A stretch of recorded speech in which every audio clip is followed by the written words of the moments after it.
I'm so thankful. Just thinking today how I am so thankful that I realize at my age that I need God in my life. And the good thing about it is everything is going good for me now. It's not like a lot of people where you got to hit rock bottom. You got to be at the very bottom. You've done everything that you want to do, and you've ignored God. But now finally you're at rock bottom. You don't know what you're gonna do, and now you turn to God. I'm thankful that I'm not like that. I'm thankful everything is going good. I'm healthy. My boys are healthy. My family's healthy. I'm so blessed and so honored to be saying thank you, Jesus, for everything being good. And I'm so thankful for that at this stage of my life. I'm realizing that I need God in my life, everything. And it's crazy because I was talking to one of my buddies today that's also a truck driver, and we were laughing. We was talking about when I first started driving trucks.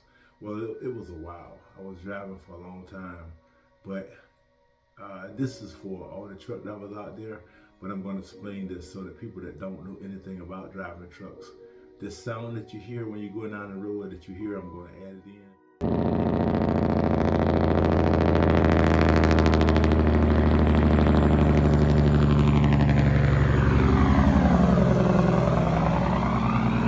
That you hear, that's called a Jakebrake. And what that does, when you're loaded heavy, when you go into the engine to slow you down without using your brake, because when you got 80,000 pounds, that's a lot of weight. So your brakes will actually get hot, and I'm sure you've all seen this before. 18 wheel on the side of the road with is actually steel to steel actually get so hot they will actually catch on fire, burn the tires up, the trailers, everything, and smoke the brakes up. They get so hot they're sticking well together, you can't even get them loose. And so that's what the Jakebrake helps and prevent all of that stuff. So it puts a retarder on the engine like that. And so I was always afraid to use it because I've always owned my truck. And so I was like, man, that's a lot of pressure. I was worried it would mess something up in the engine. And so when you be going through the mountains, you hear company drivers, of course, they don't care because it's not their truck. Company drivers will come down through the middle. They don't care because they tear something up. Guess what? They'll just pick them up, put them in another truck, let them tear that one up. But it was always my truck. And I had two buddies that I would always call when I would be in the very bad mountains. I was on the road. I was like, look, man, I hate to use it. I would be like, oh, I'd be scared because I would be so bad, so scared it was going to tear up something. And I would be the one who had to pay for it. So I would use a Jakebrake, but this is how it works. The higher your RPM, the more power, the more stopping power it applies to the engine.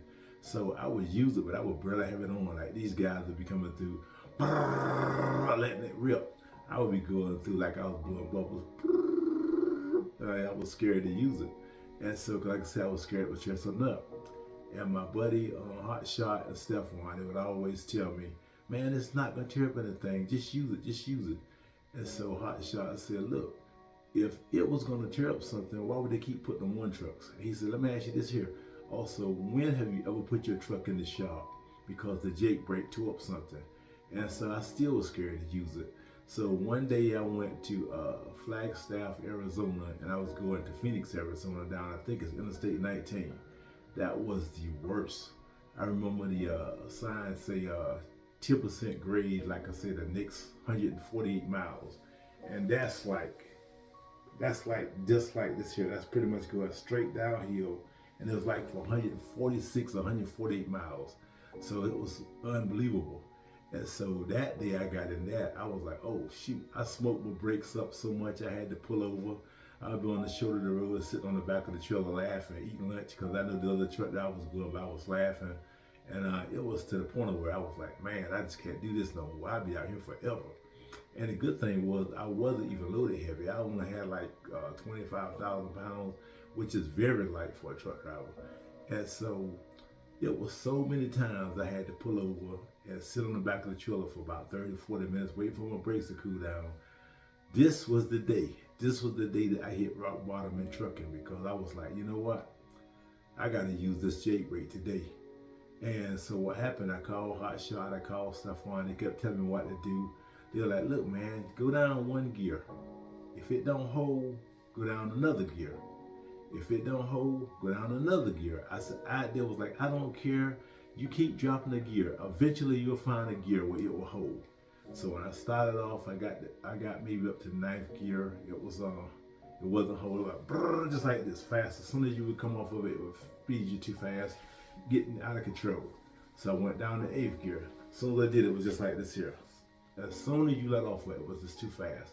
So then when I got to seventh gear, it was like this right here. I was like, I slow it down, I could feel it. So then I went to sixth gear. When I went to sixth gear, I was like, it was just like this right here. It had it.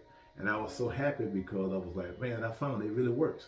And it was holding the exact speed I wanted. And it actually would get, sometimes it would actually slow me down a little too much. I would even hit the gas and speed it back up. And so when I got down to Phoenix, Arizona that day, I was all teeth, smiling, happy. And I had learned to use and trust the Jakebrake. And that was the same thing with my life. When I changed my life completely a couple of years ago, I learned to live and depend on God. So just like that day when I used the Jakebrake, when I got down to Phoenix and all the way back across, I was so happy and looking for trips going into the mountains so I could use the Jakebrake. I was so happy because I knew how good it worked. And so the thing bad about before, I wasn't scared about going in the mountains. It was just the fact that it took so long because either way, you gotta go slow. Whether you go up, you can't pull but so fast because your truck only pick up so much speed because of the steep hills. And as you're going down, you gotta go down a little bit slower, maybe 5 miles per hour slower than go up so that you can save your brakes. And so it was just the fact that when you go to the mountains in a loaded truck, you're gonna be there. You gotta do the time. There's no way around it because you gotta do the time. You gotta go slow. And so the thing about it was, after I learned and trusted the Jakebrake that day, it was so amazing how good it worked that I wanted to go every day. I wanted to go back and forth in the mountains. I wanted to use it. And that's how it is now in my life. It's like my eyes were open and I seen just how God can help me with everything in my life.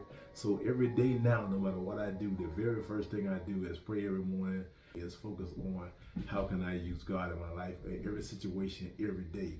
And it's such a big relief. No matter what situations come up, I can deal with it because I know God's in it with me.